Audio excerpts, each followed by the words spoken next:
can be objectively defined, or there can be some basis to define morality, providing a definition or a roadmap for how we can rationally come to an objective point where most people can agree that something is moral and something is not. That is an amazing subject for today.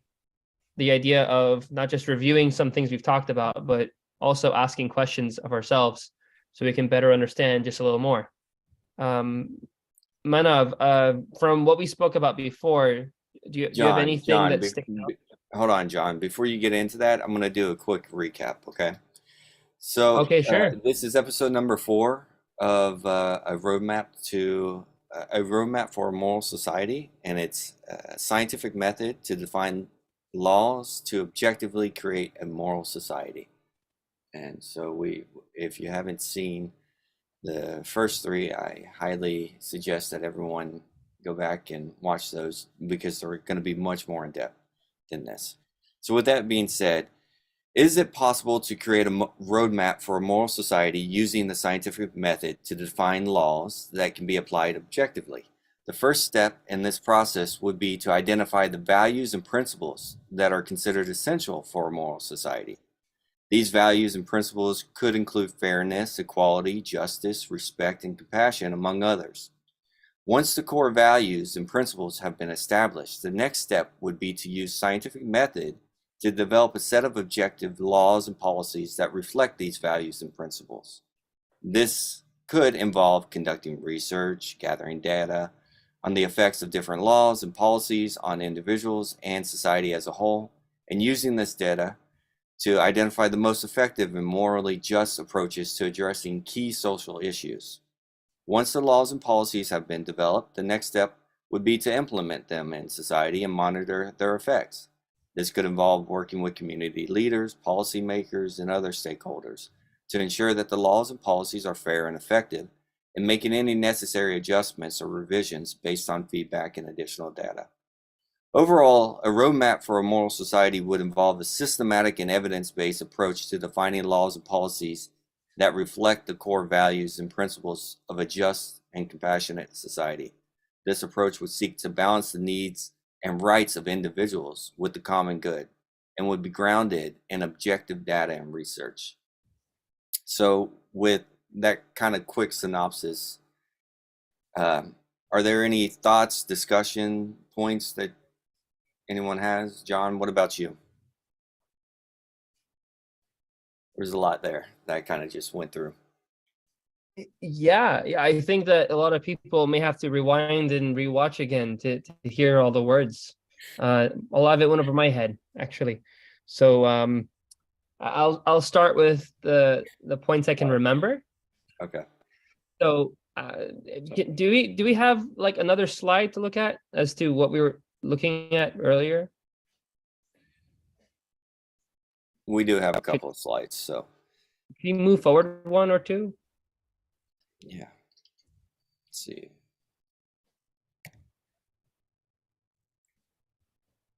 Yeah, that's cool. Defining society. Let's go to something that we I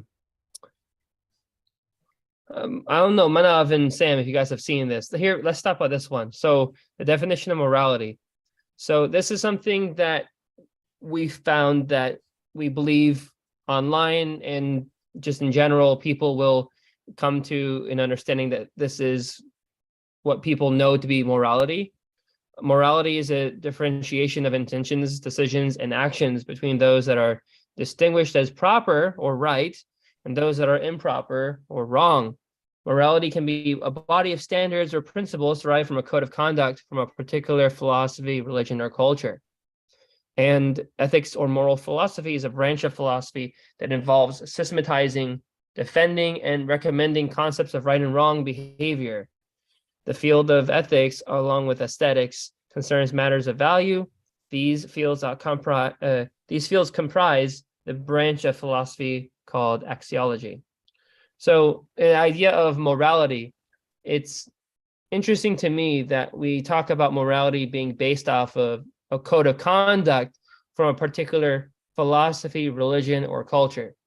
So ultimately, in any circumstance that we've had until now, morality has been based on someone coming up with something or presenting something, and the majority of people that are then affected by it either adopting that philosophy, that religion, or culture to then have that common moral standard. I can we agree that's probably how society has progressed until now? Yes. So what do you think in terms of morality, if we've until this point based our morality off of how a society views it, be it based on its philosophy, religion, or culture that it's adopted as a society? Do you believe that where you have different kinds of societies around the world, we're talking countries, city states, nations, tribes, villages, metropolises, you name it, all these places around the world, do you believe that it's possible to develop a system that we could say is objective, that in one sense meets the unique needs of everyone on the planet, but in another also is in one sense fair across the board, not just favoring one culture over another?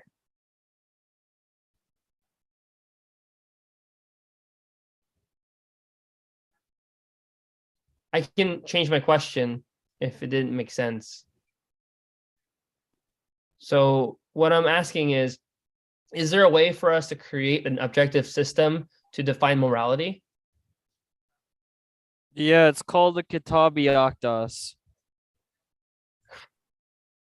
And yeah, dude, like what I'll say is, the people talk about, I was at this kava bar right now, and people were talking about yeah, there's a dude who showed up and he worked at a prison, and he told me they were talking about like people that they felt were immoral and who they were like, wouldn't it be great if we just killed them outside, an extrajudicial means of doing so, especially those who were you know, engaged in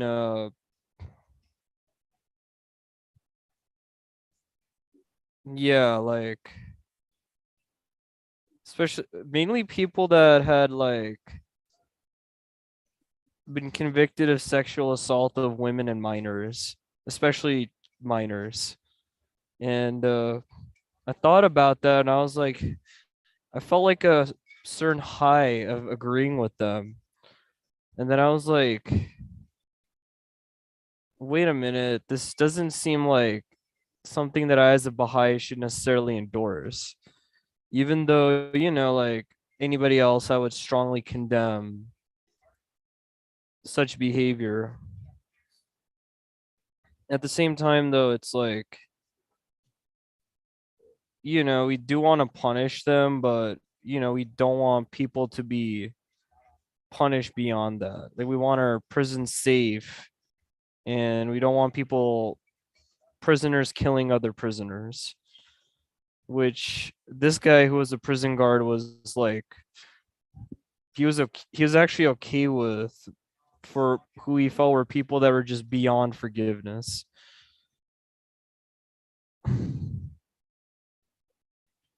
mean, you brought up an issue that definitely people do think about, and it's not per se for many people well defined. But as you had mentioned earlier, not to say that the Kitab Akdas alone should be viewed alone, because there are other writings of Baha'u'llah that clarify, or Abdul Baha that clarifies what the Akdas says or adds to what the Akdas says as well. But in the course of the Baha'i teachings, since you mentioned that, the concept of anything that's extrajudicial does not per se, especially when it comes down to depriving someone of their rights, it does not per se fit at all within the Baha'i context. And it's not because that it's not because merely that the Baha'i writings say one or another what to do. It's because from a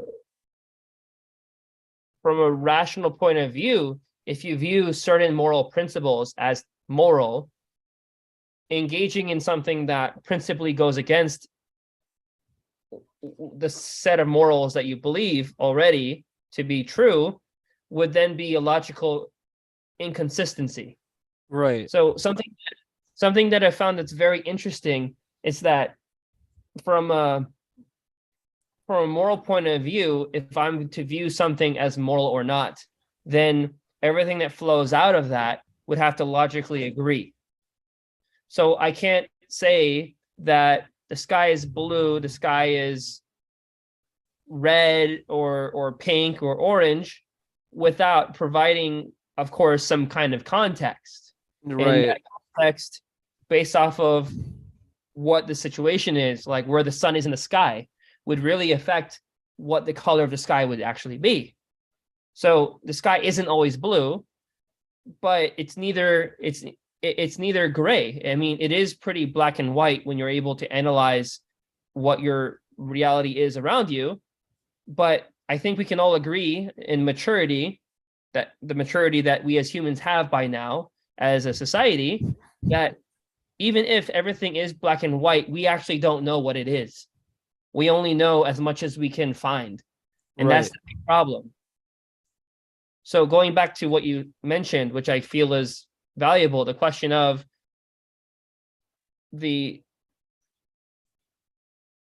what society does to its prisoners, why it would say that some people are to be imprisoned and others are not to be imprisoned and whatnot, and the process of meting out a judicial process to then deprive people of their rights to freedom to live in a society, to sequester them in a place like a prison. That is something that I agree has to have moral constraints in place so that people are not treated in a society in such a way that they feel that they're not safe, that the rule of law will not protect them if they are actually good people. So, I mean, we can actually dwell on this in so many ways, and I have to figure out how to talk about it myself. But to put it in short, if I don't feel safe in a society that the society is following a certain series of morals, let me change it from I to a rhetorical person. If a person does not feel safe that the society will do its job to maintain that person's rights, as you've seen in societies that don't have the idea of law and order, you have people putting the law in their own hands. Yep. And from a perspective of morality, and we can discuss this perhaps later in more detail, that would not be considered moral to put the law in your own hands if you're expecting a system where everyone is united under it with the idea that it works. So the idea is, if the system is to actually provide for justice, then we need to act in such a way that we don't destroy it, that system that is promoting that justice. Because if we act against it, if it's not able to do its job, then it won't be providing that justice for you or the people that would need it. It's so hard because like there's so much I can say to give caveats to everything on this. But I mean, it's not really gray. That's the thing. Every single situation that we encounter has its own resolution, but we have to have a system in place that we can continuously improve upon and trust in, that allows it all to work. So if people don't want to abide by a common system effectively, you have more extrajudicial actions, which would then result in people feeling even less willing to participate in such a system. And it would, again, catalyze a lot more processes that would be harmful to society more than it would help society. So definitely, you brought up a lot of issues just in one experience. Yeah, and I will say that, we Baha'is have a certain vibe that is generally, I hope that didn't just, a higher, more noble vibe than, well, honestly, a lot of the places I've been, which is, and so, yeah, but at the same time, though, like, there's good intention behind this righteous anger, right? Like, we don't want to see, especially children getting abused, and there's a reason why there's such hard people desire society gives harsh consequences to those who abuse children. Well, I I mean, do know Yeah, that society does have the right to protect itself in general, and what's been removed with this dispensation is the ability for retribution from the individual standpoint, essentially. But systems, the governments, the institutions still have to have the ability in order to be able to maintain order. And so you won't be able to maintain order in a system with so many people without some semblance of force necessary at one point or another. But that force has to be applied with justice, of course, and balance. Um, you know, John, do you want to just skip through? Because I pretty much I have some brief write-ups for each of these slides. You can't see them, but I have them that kind of highlight what each of the slides are about, so we can go through those to help. I wanted to make sure that we had the ability to really be able to focus within the context of these slides so that we can start to lay a quick groundwork and review of them. This way we could go through them pretty quick, but it's really up to you. If you guys want to continue with the discussion, we can do that as well. If we do Well, you too much presented a quote. discussion, we won't make it through the entire review. Yeah, you presented a quote in the chat though, and I think, I mean, while we were focused on something, it would be important to read what you cited. Could someone read that out? What you cited? Yeah, I can read it. So how do the Baha'i teachings deal with punishment for the most heinous crimes? Do they prescribe the death penalty or allow for life imprisonment? The answer is both. The law of Baha'u'llah prescribes the death penalty for murder and arson, with the alternative of life imprisonment. The Most Holy Book, page 204. Should anyone deliberately take another's life, him also shall ye put to death. Should ye condemn the arsonist and the murderer to life imprisonment, it would be permissible according to the provisions of the book. Baha'u'llah, the Most Holy Book, page 203 to 204. When asked about this verse in Baha'u'llah's Most Holy Book, Shoghi Effendi, the guardian of the Baha'i faith, affirmed that while capital punishment is permitted, an alternative, life imprisonment, has been provided, whereby the rigors of such a condemnation can be seriously mitigated. He states that Baha'u'llah has given us a choice and has therefore left us free to use our own discretion within certain limitations. And this is page 204 to 205 of the Kitabi Akdas. So, listening to, reading that, does that change your ideas? Does it affirm your ideas? Manav, John, what do you guys think? Or Amir is in here as well. So I wanted to remember there's this formula that Mr. Akeem had introduced in previous sessions And if Jeremiah wants to go to that page with the formulas, there's 3 concepts. You have the concept of efficient cause, the Holy Spirit, and the concept of machine learning.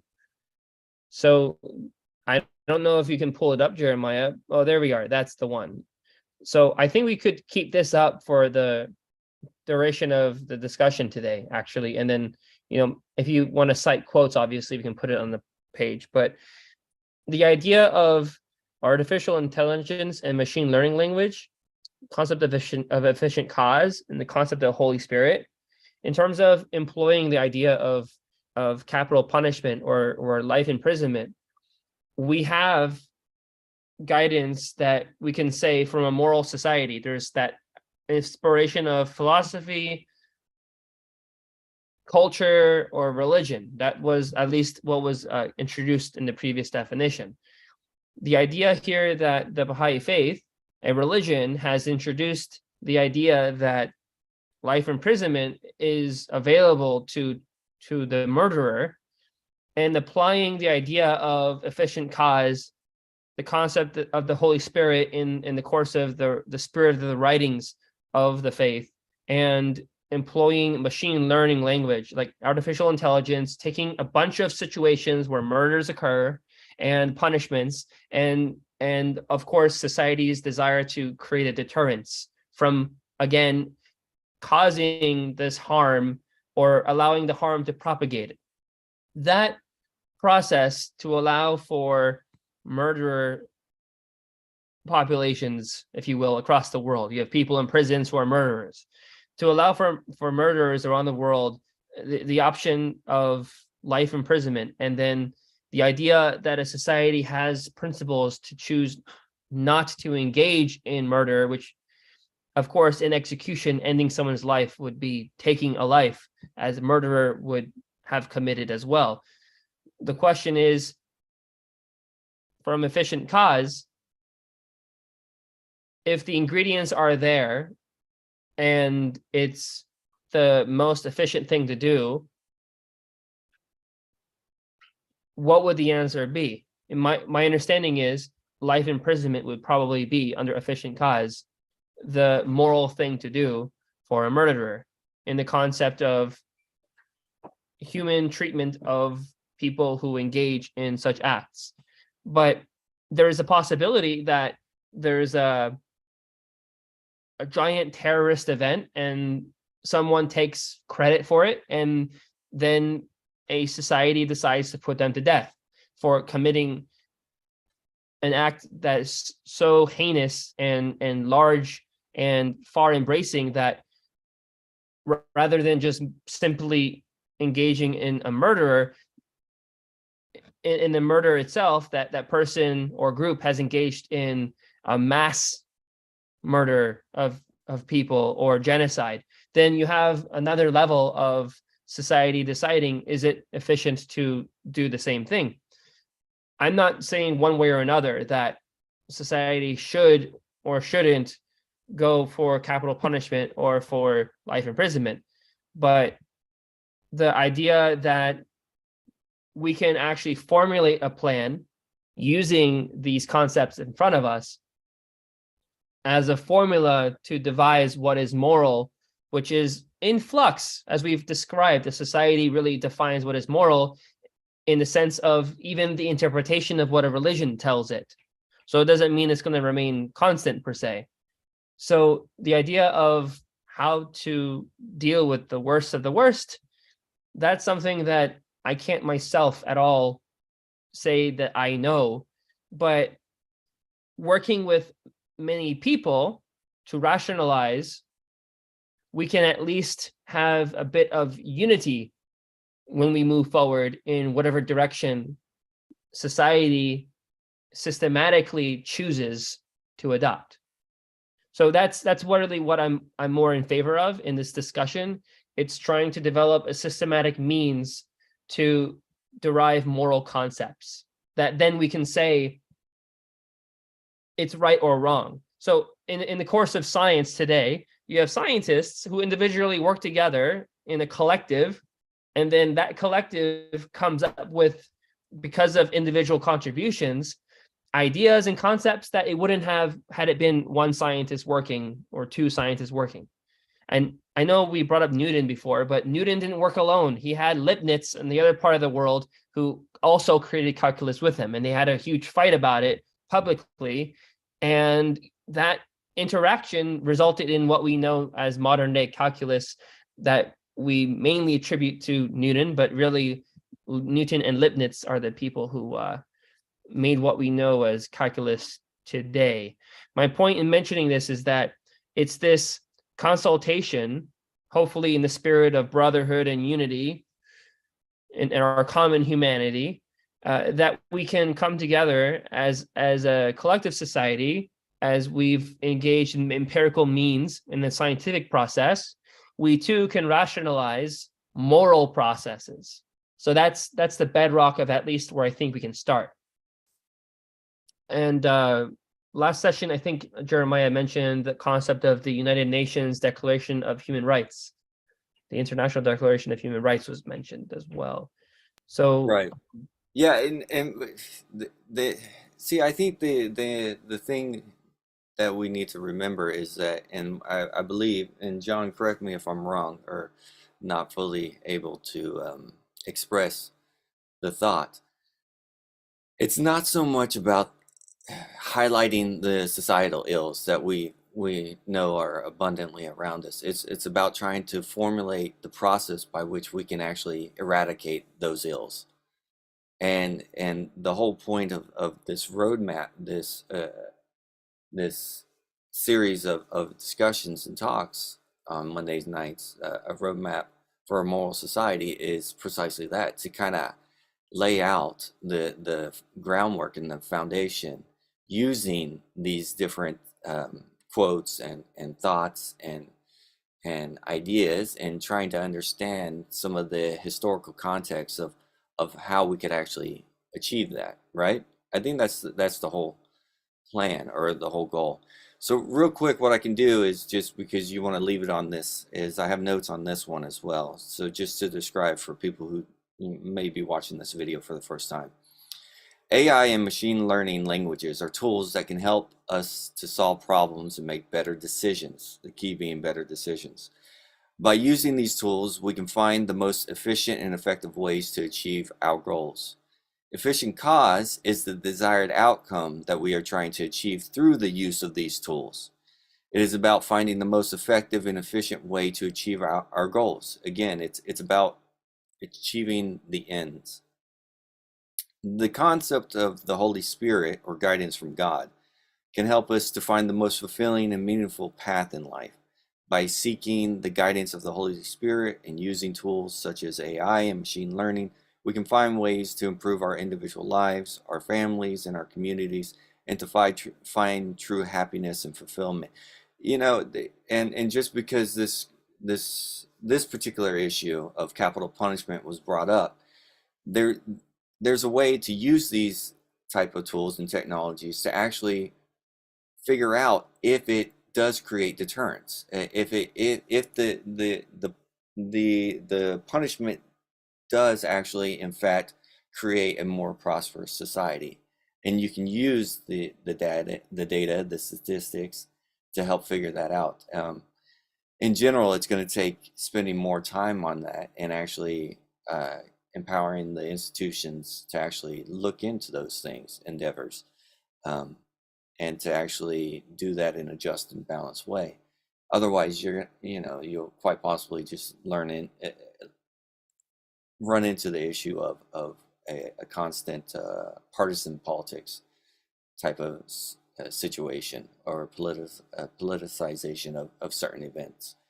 And that's not where we should be focusing our efforts. Our efforts should always be focused on trying to actually promote that unity of humanity and that consultation that John's described. But I don't really have anything more I can say in regards to that. Is there any other thoughts or point or questions that Manav you might have, or John, or are we ready to move on?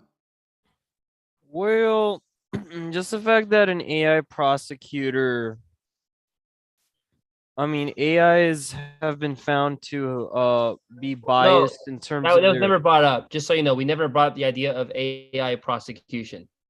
I mean, you can introduce that, but I just want you to know we never brought that up. Oh, but Like, see, that's not what's posed. they've used AI in determining who is a flight risk and should be denied bail, and who should be given bail, and they found a racial bias against black men.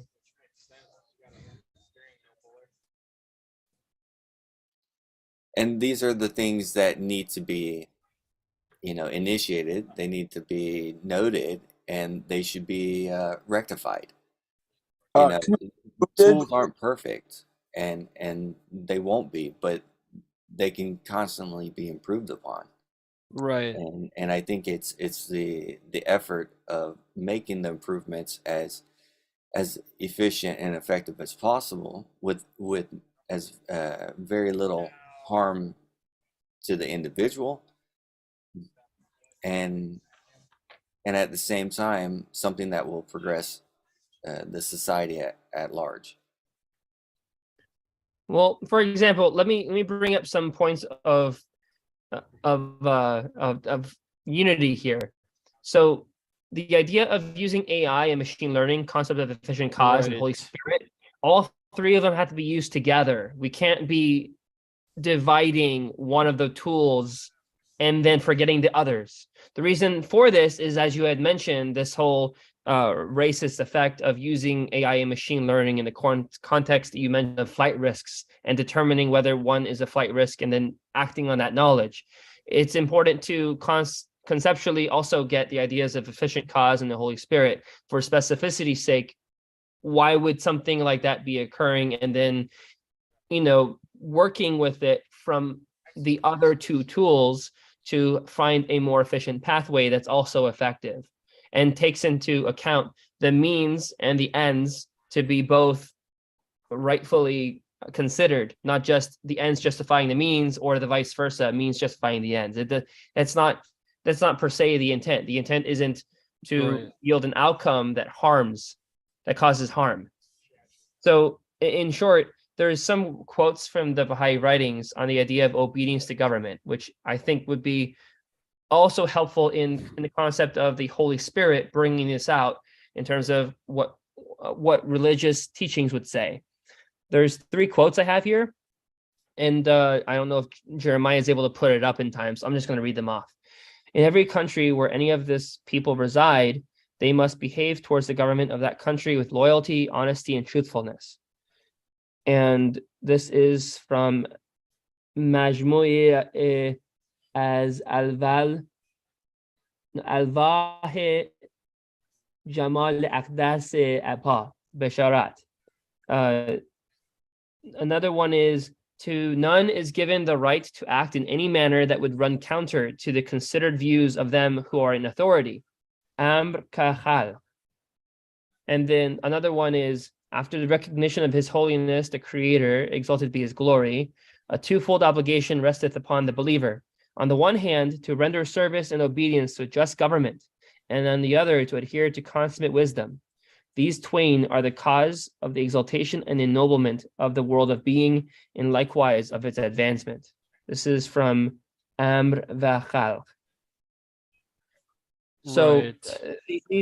these 3 quotes I read are huge bombs on top of the idea that we just go and do our own thing as well. There clearly needs to be an agreement of what we do with the government, and particularly to show loyalty to those that are in power as well. So yes, we're talking about there's morality, but it's not something that exists in a finite moment in time. Every single situation has its own specific remedy.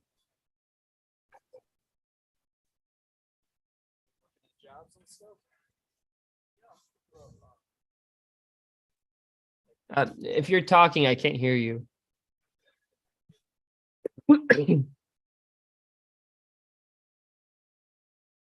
Oh, okay. So those quotes I read were from Baha'u'llah. So from the concept of the Holy Spirit in the Baha'i writings, it states that, and this is from Abdul Baha clarifying, the beloved of the Lord should, according to the prescription of the holy text, evince the utmost degree of obedience and submissiveness to the government. And further, it is an unequivocal prescription of the holy text that the loved ones should be sincere well-wishers of their government and submissively obedient thereunto. Let no one, therefore, presume to interpret the matter otherwise, or to place a different construction upon it, or to subject it to any form of restriction. So I'll repeat the first part of the quote that it says that we need to not interpret otherwise. It states, "It is an unequivocal prescription of the holy text that the loved ones should be sincere well-wishers of their government and submissively obedient thereunto." And another quote, this is from Ganjiniye Hudud va Ahkam. The unequivocal divine command is this, that the government must be obeyed. This statement accepteth of no interpretation and wanteth no explanation. There's a lot more quotes that I can pull from, and in short, we are to follow the laws of our government. And a lot of people have asked from a moral perspective, is it moral to do something that's legal and so far it does not meet with what you believe to be an absolute standard of morality? The fact is that you can, in the context of the time and place you live in, do something you don't agree with morally from your point of view, because you believe that as humanity we can develop and become better, perhaps. But the fact of the matter is that we are where we are in our point in time, and we have a duty to follow the laws of our country. So therefore, if you want that to change, you should ask for the change of the laws through legal means. And that's something that's very, very difficult for a lot of people who, of course, are going through the difficulties that it involves, having to follow those laws. But in short, there is that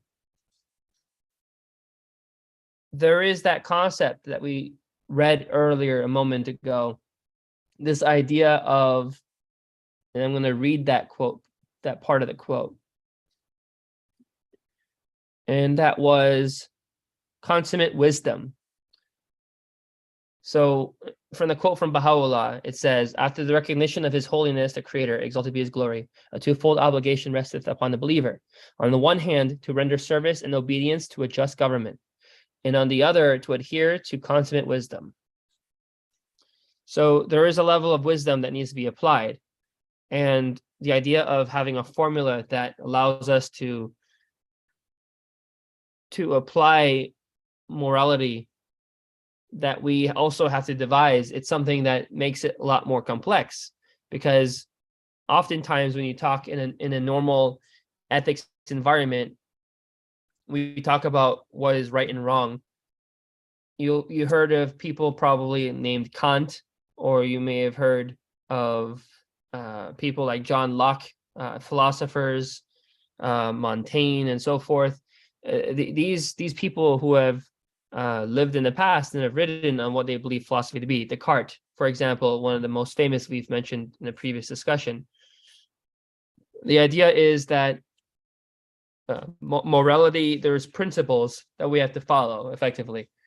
So I mentioned a principle that seems interesting, the idea of obedience to government, where in in at least the West, this discussion of when someone mentions obedience to government, the contrarian point of view of, well, what if it doesn't come off as moral to you, what the law of the government is?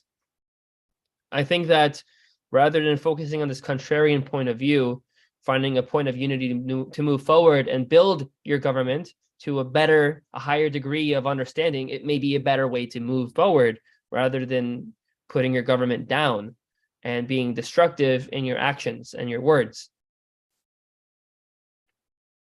So an example that we had mentioned from these quotes in the Baha'i writings, we have the Universal Declaration of Human Rights that was discussed last week. And Jeremiah, if you want to pull that up again, I'm not going to at all say anything from memory here. We're going to have to get that up. Otherwise,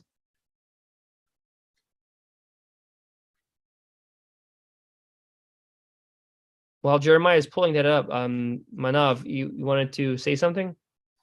Yeah, I was gonna say, in the case of obedience to a just government, say it's like, so let me apply an extreme case, which I've heard mixed things about. And like, you imagine if we were in Nazi Germany and we were Baha'is, and the government, and we knew like, and the government over there was like telling people, hey, hand over your Jewish neighbors, you know, if you know where they're hiding or you're hiding them personally, hand them over and we're going to send them to concentration camps.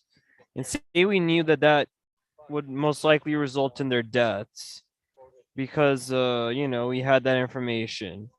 The government was telling us, listen, hand over these Jews or else. What would we do as Baha'is? Given that obviously this is not a just government. I mean, you do realize Baha'is were in concentration camps too, right? Yeah, but a lot of them had Jewish descent. Like that's why they Well, were in. I'm not trying to talk about just Baha'is of Jewish descent. I mean, Baha'is were put into concentration camps because the beliefs of the Baha'i faith were not entirely in agreement with these people that were engaging in that behavior, in that mandate to, of course, imprison and then kill these people. So we're talking about a system that does not really that isn't really an example that exists, because what actually happened, you had people who are universalists. Have you heard of the Esperanto language? It was a world language. So people don't speak Esperanto today. You know that some people may say, oh, I speak Esperanto, but they don't, because there's a world full of people who don't. Esperanto was a movement in that period in the 1930s, gained a lot of ground in Germany. A lot of people in Germany were pushing for Esperanto. It could have become adopted as a language by many people, but Nazi Germany did not view that as a positive thing. And the adherence to this movement of, and again, Baha'is are very much in support of a world language, and Esperanto was being posed by a lot of Baha'is as a possible solution. Yeah. These people ended up going to concentration camps and not leaving alive. Well, Lydia Zamenhof, she was sent to the concentration camp because she was Jewish. Like, and I mean, there were certain people that were imprisoned because their views were deemed unacceptable, but like a lot of those, I mean, literally, man, like the Jews in Germany were very well educated and successful. I mean, Einstein, I think Max Planck, or yeah, Max Planck, uh, Lise Meitner in Austria, which after they annexed it, she like, I mean, she had to flee too. And yeah, dude, it's like, I mean, a lot of those people became Baha'is because they're like, oh, you know, they saw They saw it as a liberal spiritual movement that would bring unity to the world. And sadly, they were victim. I mean, I guess what I'm trying, but that doesn't answer my question of like, if we were like, non-Jewish German Baha'is, and we were trying to protect our Jewish neighbors, or we just knew where they were, right? And the government was like, let demanding that we hand them over to be shipped to these evil concentration camps. Would we have to hand them over, or would we be justified in disobeying and helping our Jewish neighbors stay alive? Because I would So definitely do the latter. I think you should read the quotes that were listed here in the Zoom chat, and you can read them out loud. The one at 7:59.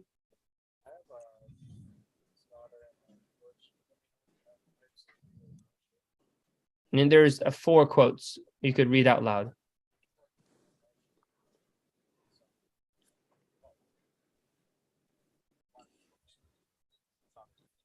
We must obey in all cases except where a spiritual principle is involved, such as denying our faith. For these spiritual principles, we must be willing to die. What we Baha'is must face is the fact that society is rapidly disintegrating. So rapidly, the moral issues which were clear half a century ago are now hopelessly confused. And what is more, thoroughly mixed up with battling political interests. That is why the Baha'is must turn all their forces into the channel of building up the Baha'i cause and its administration. They can neither change nor help the world in any other way at present. You missed some of the points up top. If you go up like two more paragraphs upward, or 3, it starts with the cardinal principle.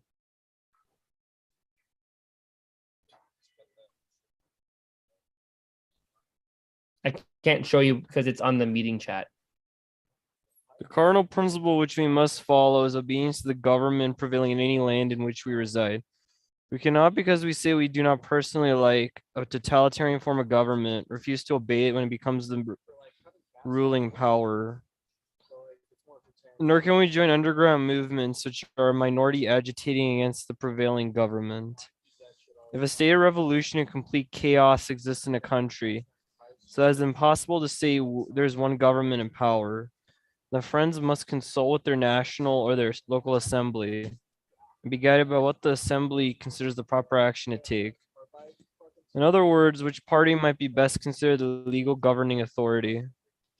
We see therefore that we must do 2 things: shun politics like the plague and be obedient to the government and the power in the place where we reside. We cannot start judging how a particular government came into power and therefore whether we should obey it or not. This would immediately plunge us into politics. We must obey in all cases except where a spiritual principle is involved, such as denying our faith. Now, my thing is, what spiritual principles are we talking about? Alapa. Well, we didn't finish the quote. If we could finish that part of the quote. Okay. These spiritual principles, we must be willing to die. What we Baha'is must face is the fact that society is rapidly disintegrating. So rapidly that moral issues which were clear half a century ago are now hopelessly confused. And what is more, thoroughly mixed up with battling political interests. Okay, yeah, that was important to finish to the end of the sentence. So someone was speaking, I didn't hear who it was. That was me. Your mom. Alapa. Oh, hello. How are you? Okay, I don't know, my iPad says iPad, doesn't have my name on it, I don't know how. But what I want to say is that we have had, I'm from Iran, Persia, and we have had many Baha'is or many Jews, many Christians that were in danger back then. And many of the instances, the Baha'is took in their homes or they took us in their homes in order to be not to be killed. If people are want to get tortured because of their human rights, the Baha'is, if we see somebody is hurt, somebody needs food, Abdul Baha did that. What did they do? Protect them. And that's what the Baha'is should supposed to do. If a government, we obey the government. Right now, the Baha'is are in prison, but doesn't mean the Baha'is sit down, do nothing when somebody comes in and has no food. Mrs. Sabeh gave her own clothing to the people in the jail. So the Baha'is, we cannot just sit still, say, okay, the government said, go kill these people because they are black, because they are Jewish, they are Baha'i. Doesn't mean that if you see somebody is doing discrimination, we should defend them. But we obey the law. If they want to kill a Jew or kill a Christian or kill a Baha'i and I'm there and they want to do that, I'm going to say, why don't you kill me first? Don't kill them. And that's what the Baha'is do. That's what the Baha'is did in Iran. When we have food, we give the food to other people, then we eat. If we have clothing, we give other people, then we make sure that we are okay. Because we want to show people how a Baha'i faith, how a real human being supposed to react. But if the government, we obey the law. My mother, my father, me, we were there, we did whatever we could to obey the law. But if the law wants to kill us for no reason, then we have not committed a crime. Of course, we have to defend them. Okay. Yeah, that's Sorry about that. yeah, that's the answer I was looking for.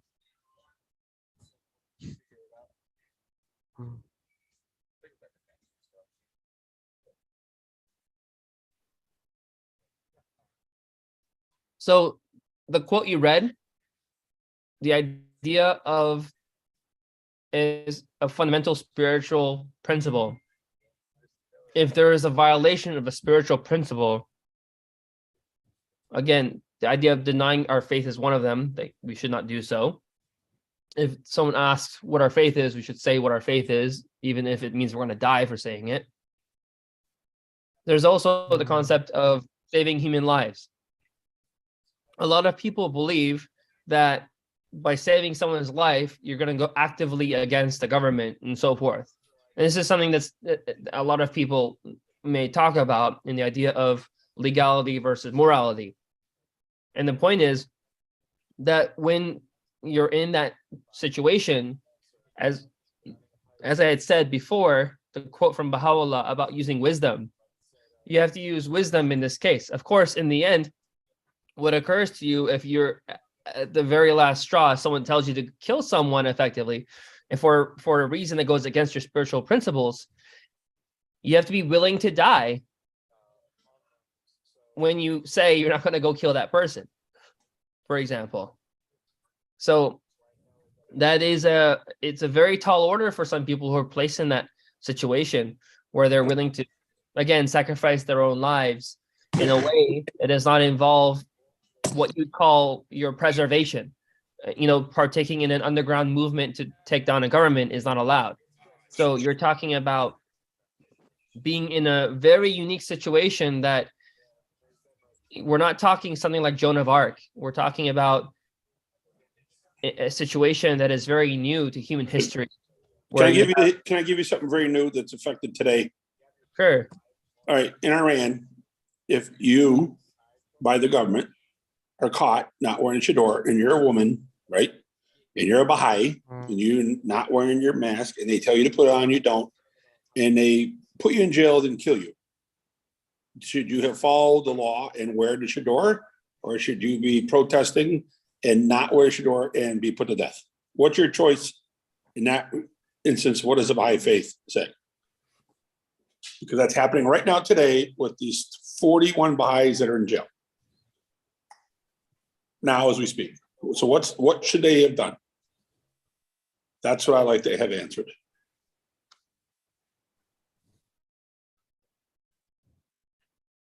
As a Baha'i, if I live in Iran, I'll wear hijab if I go outside, because this is not against the Baha'i principle to wear hijab.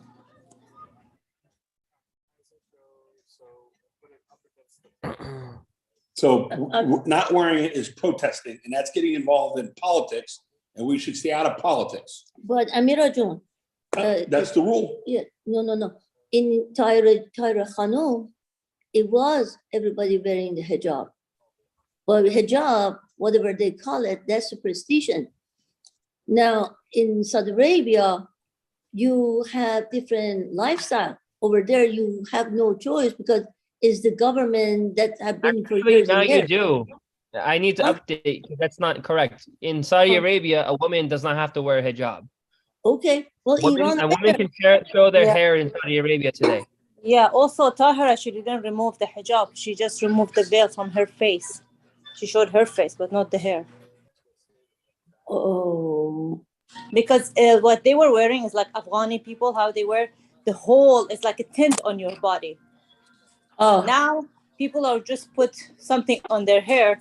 They don't even cover it that much. I've been to Iran, but at the time of Tahira, they were all covered. So it was different. oh. Well, I know when I was in Iran, people had chador, but everybody's freedom not to have it. We didn't, nobody everybody had a choice to make a choice. But as a Baha'i, if you are living in a country that they are telling you have to do something and you don't want to do it, you just don't go to that country. Or if you do, you have a right to say, it's my right that I want not to wear it. I mean, I never wore anything like that. Yeah, we're not That's what I never we're not talking about personal, what a person wants or not. We're talking about a Baha'i and about if it's a principle, and it's not against a Baha'i principle to put a veil or to put a head scarf on your head. It's not against the Baha'i principle. That's the point here. It's not about you want or you don't want. We're not talking about what Amira wants or what John thinks.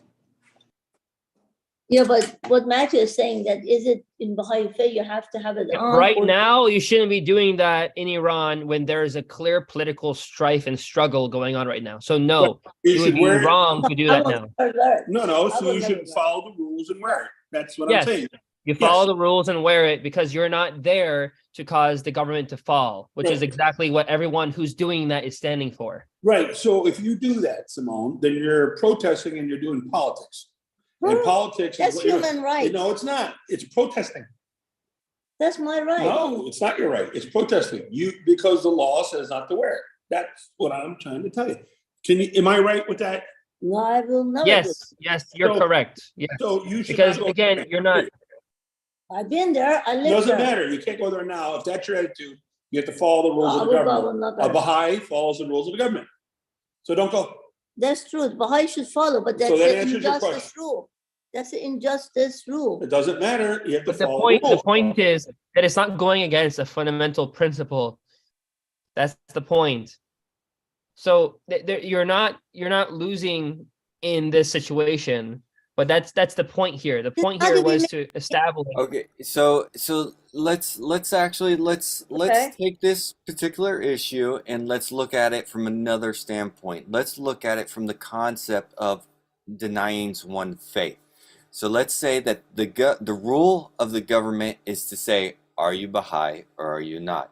If you're Baha'i, we're going to put you to death. In that context, you can't even say, I'm not a Baha'i. You Absolutely. have to say, I'm a Baha'i. So this is you saying, I'm a Baha'i in this context.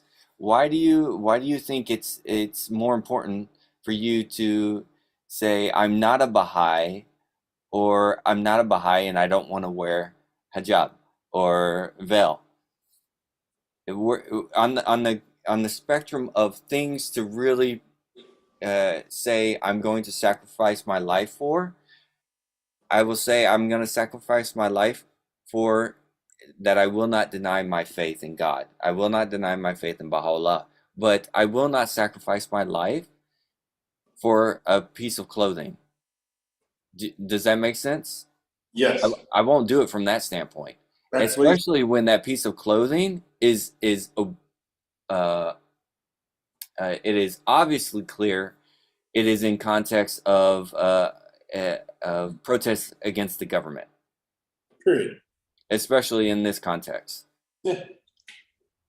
That's how I would view it, and that's how I And would that's see it. correct, in my opinion. Well, And I can tell you, there may be the ability, there may be more ability to have discussion in regards to actual more text that might provide some light, shed some light on it. But I haven't found it, and I don't think I'll be able to find it in this Nope. session in particular. But it's something we can definitely look at, and that we should. I And have a question, yes, Maya. What would you do that you are in a classroom sitting down and they're talking about Baha'is, that how bad the Baha'is are, they don't believe in God, and you have to hear all those things, and you have to obey the law to sit there and don't say anything about it? I did. I was the only 6 years old or 7 years, whatever the age was, and I stood up and I defended Baha'i faith. I said, I am a Baha'i, my family is a Baha'i, and we love cows, but we do not pray to cow. We pray to God. I stood up for my rights. And there are people that wear chador and everything. It didn't give me, they have a right to do whatever they want. They can wear nothing. They can put something on their head. I don't care less. But this is, when it comes to a body of your choice, you have a right to wear or to dress yourself the way you want it to be. Government has no right to tell you how to live your life. But this is not about whether or not the government has the right to tell you how to They did. They do beat me that. up. It has to do with whether or not, as a Baha'i, you're going to be obedient to these governments that deny you these rights. And Shoghi Effendi has clearly stated in this context that you have to be obedient. You can't be perceived as being political. And if you need more specific guidance on it, then it's a point of which you have to consult with the local spiritual assembly on it. Now, does that mean that in the context of the extreme in which it was asked, well, if someone's life is in immediate danger, they will be killed, then in your context, and you've said it once before, well, then you have the right to sacrifice your life and not say anything if it comes to that. And that is in keeping with the spirit of the principle. But the point I think I want to make is those are two completely different things. Okay.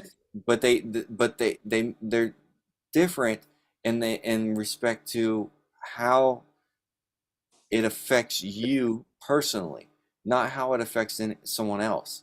Even though someone else may be the target of a tyrannical government, or a movement is the target of a tyrannical government, it still always comes back to how you are being perceived as being as being an instigator of the politics or not. And I think in this context, when it comes to wearing the clothes, if it's a law of the government, then it should be obeyed. And if you don't want to wear the clothes, then you work to find a way to leave. And that's really what it comes down to. But in the context of, well, you're not allowed to leave, and that you're being forced at gunpoint to turn up someone else that you know is unjust, and it's you've recognized that it's persecution, then if you're disobedient to that government and you're fully aware of the consequences of that, then I think that's still in keeping and in line with the spirit of the faith, where it says that you can't deny that you are a Baha'i. But here's what I would do first in that context. I would say I'm a Baha'i, and because I am a Baha'i, I will not tell you where this person is or whatnot. And if you kill me, then I know by a matter of stating it that you're killing me for my faith, because I just stated it to you. Yeah. Now, whether or not that's still in the spirit of the context, I don't know. But at least, that's the way I perceive it. Sure. But it is a it's a much deeper and a much more intimate conversation that I think we would need to have, and we would need to be able to find more context from the writings to really do it justice. But and at this point, I don't think anyone's gonna, unless people can look and they manage to find it, they're more than welcome to drop it in the chat and we can discuss it more. But One thing I want to say, sorry about Mhm. that. Shervin Hajipur, he is in prison. He's in death row right now, and he stood up this young boy from Babul Sar, which is Babul is north of Tehran. Is a mountain. He's a mountain boy. He stood up. This single boy stood up for the women's rights, and he is in prison. He gave up his life. But if we don't give our life, who is going to be free? Some people died for our country. We had the Civil War until we were able to live here in peaceful life. We have to, I believe in, we have to stay within our own belief, what the Baha'u'llah gave, which is equality of man and woman, which is one of the most important law. And the reason we don't have a good economy is because 80% of women are put to live at home, don't have a decent job. So, we are in a, you could say like a woman as a pregnant, and there is like a, you go through the stages until the baby is born. And this is what's happening right now. So absolutely, you're correct. It could be a different subject, but we need to stick up for our belief. We need to stick up for the humanity's rights. So therefore, the humanity could change. If we sit there, somebody is getting beat up. My grandfather was not a Baha'i. Great grandfather was not Baha'i, and was in north of Iran. And there was an old man getting beat up every single day coming by. They were beating him up with the rocks very badly. And my great grandfather asked from this guy, said, why they are beating you every time you come by and I see you get beat up? And he said, because I'm a Baha'i.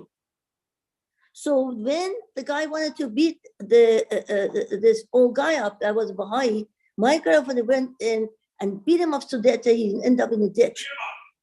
He said, don't you ever hear this man again. You're obedient, but sometimes you have to help people to get out of the mess.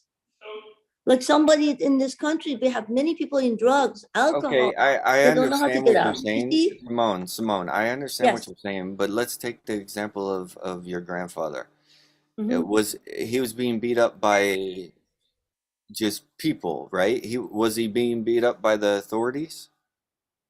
Well, Was the he be- authorities were giving all the superstition. They said Baha'is are yeah, less than a dog. They I are get that. I get that. dirty But people. what I'm trying to get you to understand is that from the context of what we just read from Chogi Effendi and Mhm. how we're supposed to strongly, it was well within the right of this individual to step in and protect your grandfather, and anyone is welcome to do that. Actually, But my grandfather protected the Baha'i that was getting beat up. okay, so even better. So, but my point being is that we are always within our rights to be able to defend who we believe are immediately within our purview being oppressed. Okay, Mhm. Abdul Baha would do that. Baha'u'llah would do that. I don't discount that. What I'm simply saying is, when it comes to the context of what is being perceived as political, Mhm. which is something right now in Iran, which is with this this quote unquote revolution of women's rights for them to be able to remove the veils, remove the hijabs, remove this old superstitious rules and laws. In the context of whether or not, if there's a law in the books in that government, then the Baha'i should be wearing the veils. They should not be removing these in political protests. If Baha'is outside of Iran want to help, then they should be encouraging their congressmen to create sanctions and resolutions of human rights violations against the state of Iran and against the government, because it is their right to be able to request that another nation step in to these human abuse, to these fundamental abuses of human rights.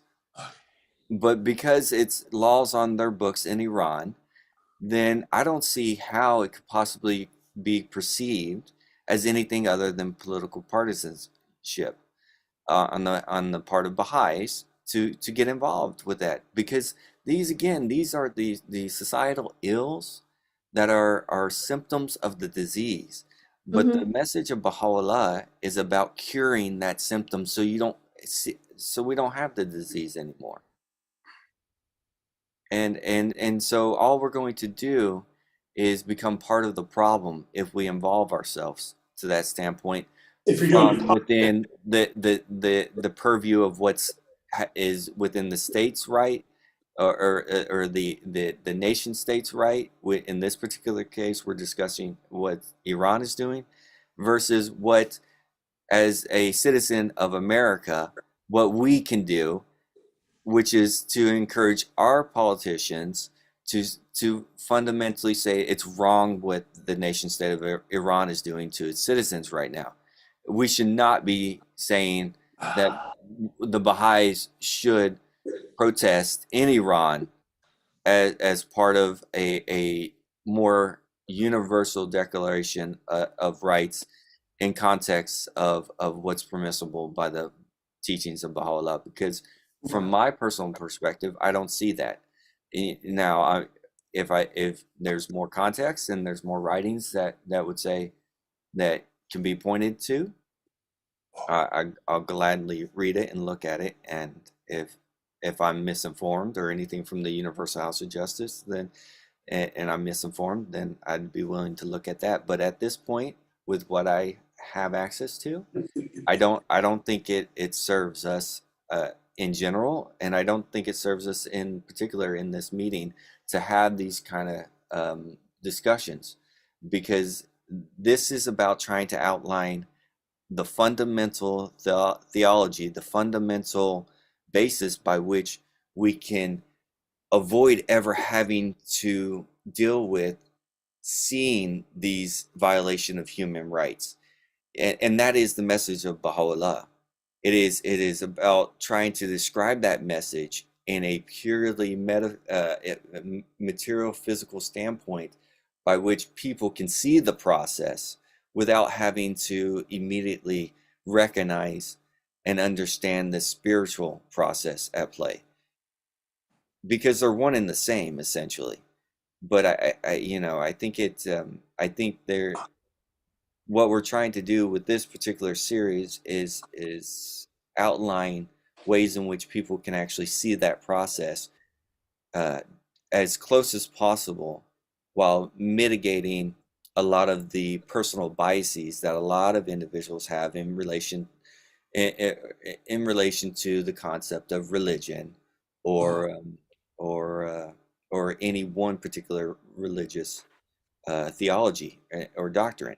And we're trying to do what we can to just provide a model by which people can take and do further reflective deepening on. Because from a personal standpoint, while this model is great and I love what we're trying to do here, people need to take the time to go in and dig deeper and understand what it means by let deeds, not words, be your adorning. These small little snippets of spiritual quotes from the Baha'i writings is what we're really trying to focus on, and we're trying to do it over a more in-depth time period to really do what we can to understand the context of what Baha'u'llah is saying in these particular quotes, and how these quotes can be communicated with other people in a way that won't scare them, that won't hurt, won't create misunderstanding, that will bridge relationships and build community, and not create more divisiveness and more destruction, which is already part of the modus operandus of society to begin with, just in the way that everyone behaves and treats one another. So for just in context of what we're trying to do here on Monday nights, is it's not to focus on the ills, because the ills are there. We understand that. It's to help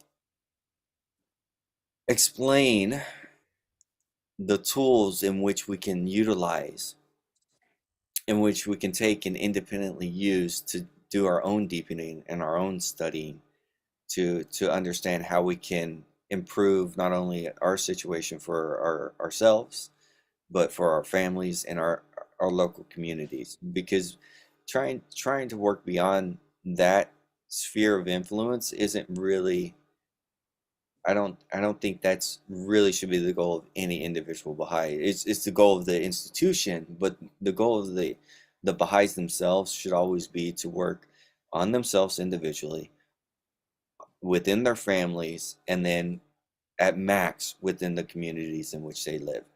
Sure. I just want to refer the trying October to 5th. do anything beyond that is global in scope, and I don't think it's relevant. Sure. But if you want to know, is October 5th, 2022, when the Secretary of National Spiritual Assembly, Mr. Ken Bowers, sent us a letter. If you like to look at that, about the involvement in what's happening in Iran. Mm-hmm. And do you have any specific quote that you can highlight from that letter? Well, the letter we can- says that basically what I'm looking at is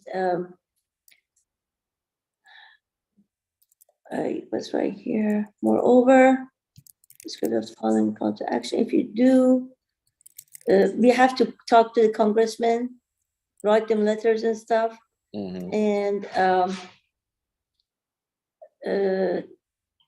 we can get involved, but not like, for example, if you want to get into, people are in different cities, they're trying to do demonstration, but as long as it has nothing to do with reaching out, talking about the government, if you're doing it for social action, for equality of men and women, or the women's right, that has, is not that bad. That's what I see. On October 5th, I can email it to you right now. Okay. Jeremiah. Forward. All right. Jeremiah. Thank you, Simone.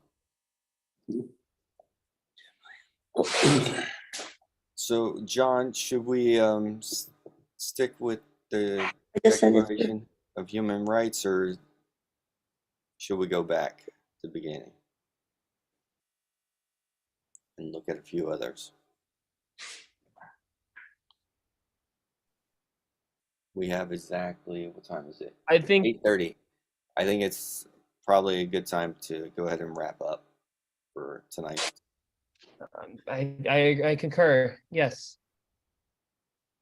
So, question is, what do we want to do now? So, I think we could definitely wrap it up. So, last time the discussion was on the Universal Declaration of Human Rights, and effectively a document that majority of the countries of the world, and since we mentioned Iran was one of the signatories at the time, majority of the countries of the world agreed to this document that in summation provides for what are considered human rights of all humans on this planet.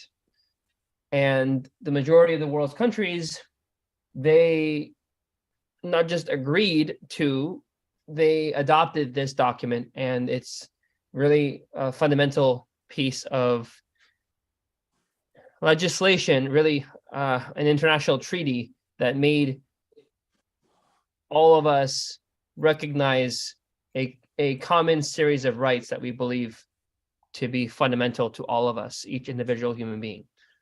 That being said, it is time for us to close up for tonight. And thank you, Jeremiah, for your thoughts that you had just shared with us, and everyone here. Thank you for all of your thoughts. That being said, I hope you have a beautiful week ahead, and it will be January 2nd, I believe, next time we see each other, yeah? Yes, because the 1st is a Sunday, so January 2nd will be the next one.